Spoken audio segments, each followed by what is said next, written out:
Right now. I love it. There's no live light. There's no. I didn't see any live light. That's right. So this is Murph's Talk. My name is Brian Murphy. I'm your host.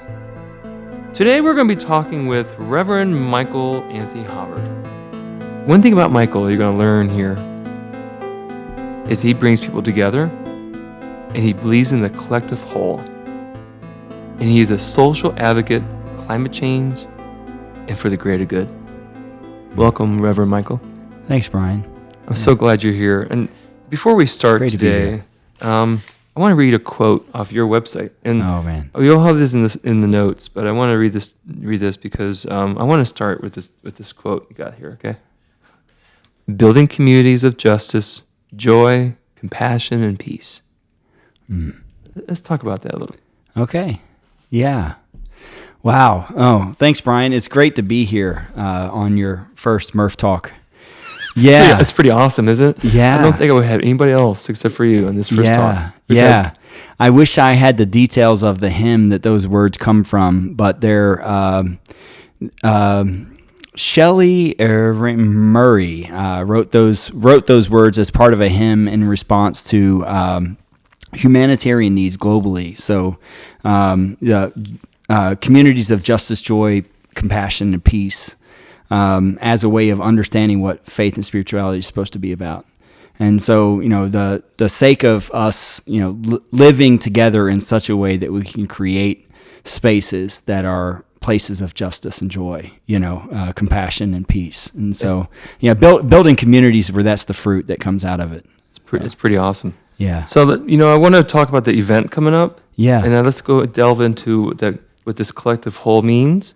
Yeah. And what does this show mean to you personally? Wow, it means a lot. So there's a lot of pieces to this. So the first is it's at the Highland Universal Gathering Place in Highland Square here in Akron. And, this is my neighborhood.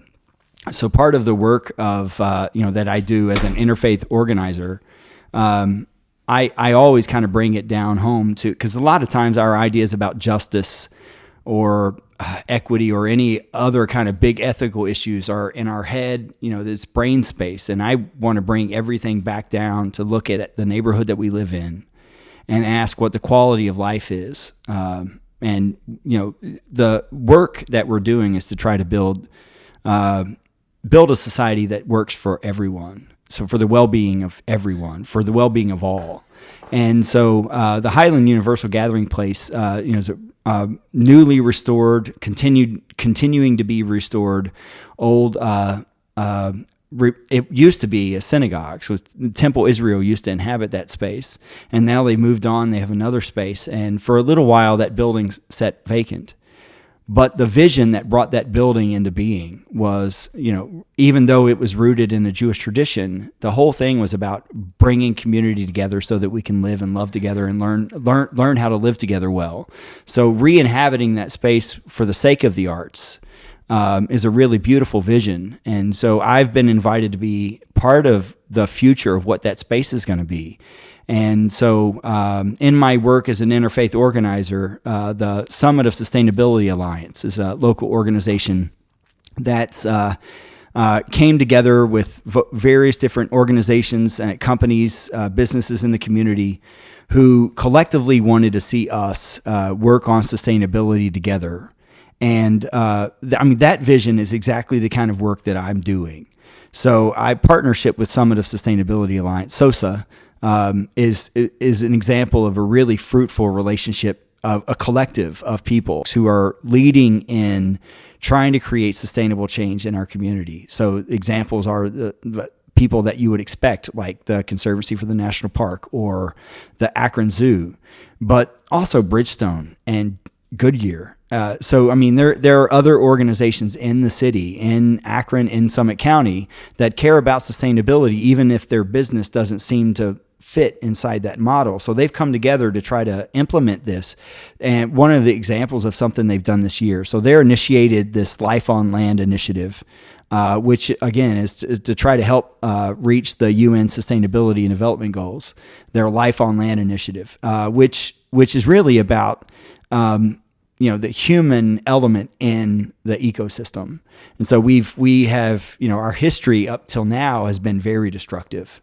And so looking at our urban environments, looking at our county, what damage have we done? But then also seeing ourselves as part of the ecosystem. What can we do to rebuild, to regenerate the biosphere, to help, like I said, for the well-being of all of us, and not just our human well-being, but our human well-being is also connected to the well-being of the ecology, of all the other living things around us. So that this past year, they had a plant giveaway. So that was an initiative that was actually started by an organization I helped create called the Community Life Collaborative, which is way up in Bainbridge. But that organization partnered with the SOSA because that organization is looking to be a regional hub to try to help build collaborative efforts to get stuff done. And so they raised $150,000 and then brought it to SOSA and said, you should invite people. Not make people, invite people. And you should invite people to plant native plants. So let's buy $150,000 worth of native plants and plant them all over Summit County. And you might ask, well, this is one of those things. Many people don't even know what native plants are. So it's one of those things that goes unnoticed. But planting native plants brings in all the bugs and the butterflies that many of us in the city, you don't see those anymore. So when those things start to come back, other little critters and birds start to come back. So I walk along the Little Cuyahoga River, which is right here in my neighborhood in Cascade Valley. And there's a spot where the Little Cuyahoga connects with the canal. And then right before it opens up in the big Cuyahoga River, it's in the middle of the city. But as you're walking down through it, there's a blue heron that sits right there on the end of the canal. And that's its home. And almost every day I could walk down there, I see that blue heron. And the thing is, what invites wildlife like that to come inhabit this space is when we undo the damage that we've done to it. And so by planting native plants is one of those examples of easy things that we can do that can regenerate the biosphere and bring back the ecology so that when we open our windows at night, we can hear crickets again. When we drive down the highway, we can see bugs on our windshield again, because most of what we've done has destroyed the environment, has destroyed our ecosystem. So SOSA is one of those organizations that looking to build that back up. So this event on September 27th, what it's really aimed at is every month SOSA has a different meeting with a different group, with a different organization, and then they host it and they explain what their organization does. The thing is, this one, they asked me to be the host, and the challenge is I work for an organization, the Living Water Association, which is made up of 146 churches. So how do I invite 146 churches to come and host an event? It doesn't make sense. But with SOSA, I was able to I was able to have a conversation with them and suggest, well, what if this is an interfaith conversation? What if I bring in faith communities, not just mine, but other faith communities to come in and talk about climate change, to talk about sustainability? And the reason that that's important to me is because most of the time when people think about climate change and what we need to do about it, all of those are technological fixes. Somebody was talking to me this morning about carbon capture technology and this device that they found that's able to capture carbon out of the ocean. And if it works and they can get all the carbon out of the ocean, it starts to suck the carbon out of the air. And I'm like, that sounds really awesome. That's exciting. I'm glad that you can do that. But in the end, we can come up with technological fixes like that all day long. But if it doesn't change our everyday lived reality and the way that human beings interact with our ecosystem, it's not gonna make a dent in the problem. So my approach to the SOSA conversation is to bring in faith communities to make the point that the problem with the environment, with the human interaction with the environment, is a spiritual problem. It's not just a technical problem.